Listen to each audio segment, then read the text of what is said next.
Okay, Dr. Ron, Dr. Ron, you get another long one. You gotta reach Another for me. long one, yeah. I'm stepping up here.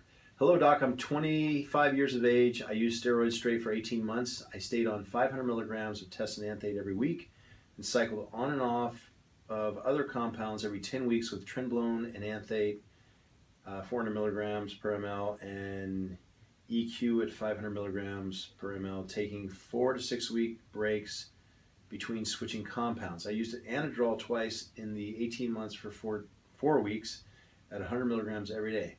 Also, I used Arimidex and at a half milligram every day, and looks like cabergoline, I think is what he means to right here, at a half milligram every 2 days.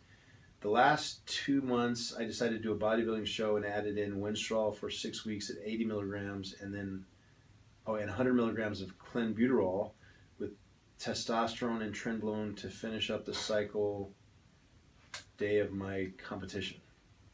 2 weeks after I tried the normal post-cycle therapy, Clomid 100, 150, 50, and Novoldex 40, 40, 20, 20. 10 weeks after my last injection, I was going through depression and lost all sex drive.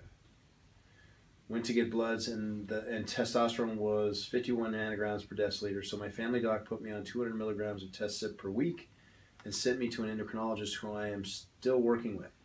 He took me off of the shot and switched to Androgel, 2 pumps and 50 milligrams Clomid.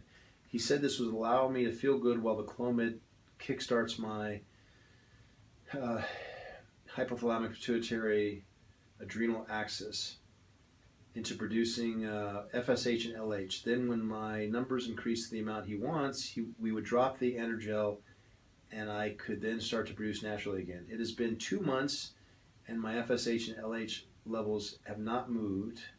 FSH is 0.3 and LH is 0.07. My endo said he has not seen someone not respond to the Clomid before, but thinks it's where I was on gear for so long and eventually the Clomid will take effect. So he has me on the same dose of Clomid and Androgel and wants to redo labs in 1 month. I know synthetic testosterone lowers the levels and Clomid raises them. So could they be fighting against each other?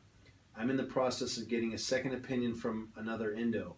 However, they are not nearly as educated as you on athletes that have used steroids and try to recover from cycles.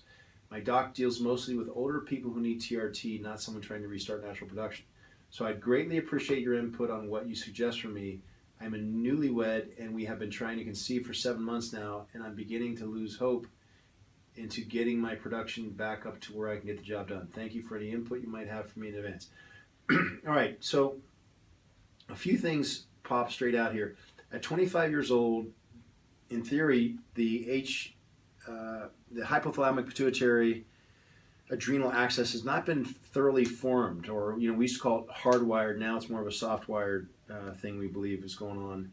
But excuse me. Till 27, you said, right?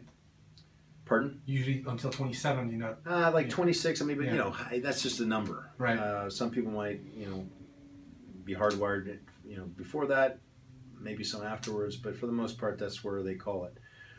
At 25 years old, that means, somewhere 18 months prior to that, he did all this stuff. And this is a lot of testosterone and or anabolic steroids, which isn't so important as he was on it for such a long time. A year and a half, yeah. But I think the two are more of the issue. So, look, I know a lot of men who have been on steroids from a young age who had plenty of children and are doing fine now. But I know some that have had issues after doing it. And it's just kind of random. Some guys are fertile myrtles or the equivalent of, and some guys aren't. So, what's pretty easy though is, after 10 weeks of being on so much, I wouldn't expect any natural production to have more than just barely begun. Excuse me. If I read this correctly, normal PCT, he calls it Clomid 100, 150, 50. Does that mean that was 4 days? Or is that a weekly, which is also possible? That's probably more realistic. 100 every day for a week, then the next week, and then 50 every day for the following 2 weeks. along with Novodex. Only a month. You got to remember that if you look at some of these things, like for example, I don't know, it's testosterone cypionate. If an 8-day half-life means you've got a terminal half-life of 40 days. That's when you're doing those kind of dosages. Okay, half-life is a rate of metabolism. It's not a time period. So 8-day half-life means that half of it's gone and metabolized in 8 days. Half of that at that point is then metabolized in the next 8 days, and so on. Not the first half 8 days, the second half in 8 days. So if you have a starting level from all that gears, it's called, right, and you start doing your halving, after 40 days or 10 weeks, you're still on your program. You're still on a cycle, so to speak.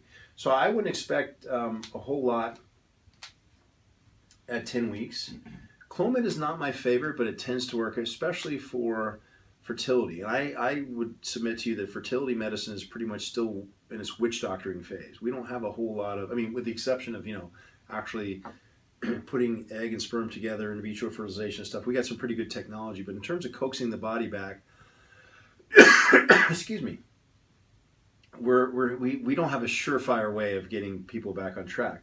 Clomid, though, because it's a selective estrogen blocker, meaning it'll block estrogen in certain areas but not others, like the liver, can be good for bringing fertility back. Not necessarily the best for just bringing testosterone levels back, although you argue they come hand in hand. But it's not exactly the same thing. But Clomid, people feel horrible on Clomid in my experience. The people who say they don't are the people like this who took it for 3 weeks afterwards, and yeah, of course you're not gonna feel terrible. You're still on your cycle because of what I referred to earlier. So but when you're off of testosterone, your testosterone's at 51 again, okay, which he is at, I forget where he pulled that number, but I think it was after 10 weeks. Then yeah, you might be miserable adding Clomid to that. I prefer to use an AI, just because it makes more sense to me, because you're preserving the very thing you want to keep on board, the testosterone. You're not letting any of it convert and then just blocking the estrogen that's made. So you're sparing the testosterone as much as you can, and you're keeping your estrogen levels low enough so your body doesn't say, well, okay, and we've reviewed this, I think, but quickly, whether your testosterone levels are too high or your estrogen levels are too high, your body's not going to send a signal, meaning specifically your pituitary to the testicles, hey, make more testosterone. Why? Because estrogen can be high, and your body won't send a signal because estrogen is made from testosterone, right? And so if it recognizes that either one of those is high, it says, whoa, we can't have any more of this. So it won't send a signal to testicles to produce more. Did that make sense? Yep. Okay. To answer his question, yes, the androgel is somewhat counterproductive. I think, not to second guess an endocrinologist, but to his favor, I think he's just trying to make him feel better in the meantime. That having been said, not going to do it, not even close. So I don't mean to give a left-handed compliment to the endocrinologist, because it really isn't a compliment. I don't mean to be a smart aleck either, but 2 pumps of androgel is a joke. That will act more as a suppressant than it will anything else. Really, that's all you're doing. So yeah, I would drop the androgel. What you could do is, in conjunction with the endocrinologist, is get back on testosterone, cypionate, and slowly taper this time. Replacement dose so you can feel good again, and try and get your production back up using a stimulant like HCG. Mm-hmm. And it's tricky. Again, I don't have the exact science down to this either, because why not? Because everyone's different. But the idea is to get your own production back up as you drop your replacement, okay, so you don't go through that misery. Yeah. And again, I think the best way to do it is stimulate your testicles with HCG, because you can do that whether you're taking a replacement in a large amount, small amount, or none.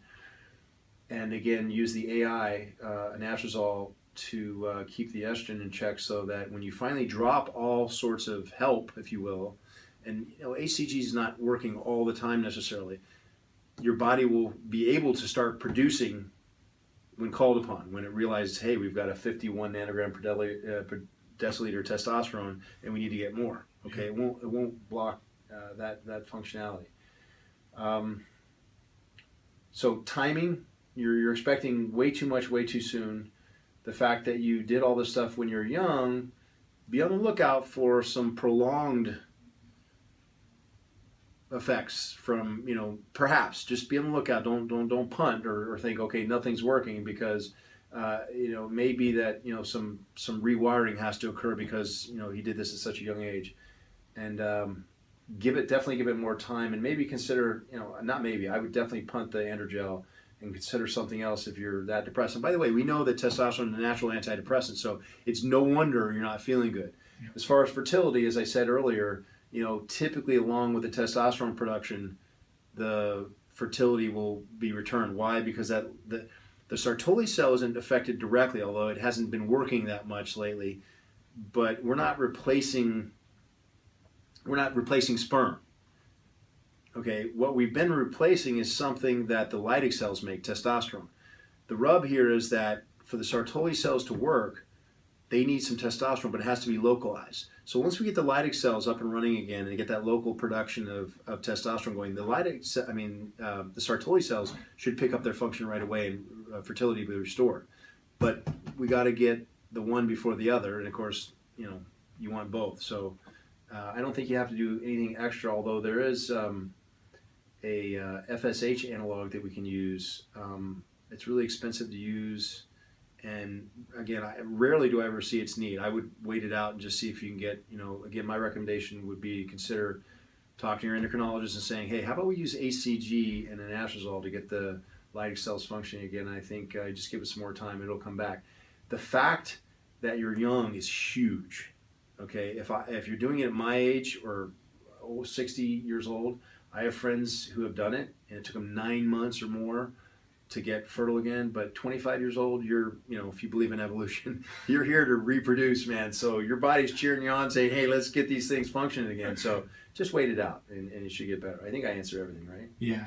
Okay. Thanks, Dr. Rand.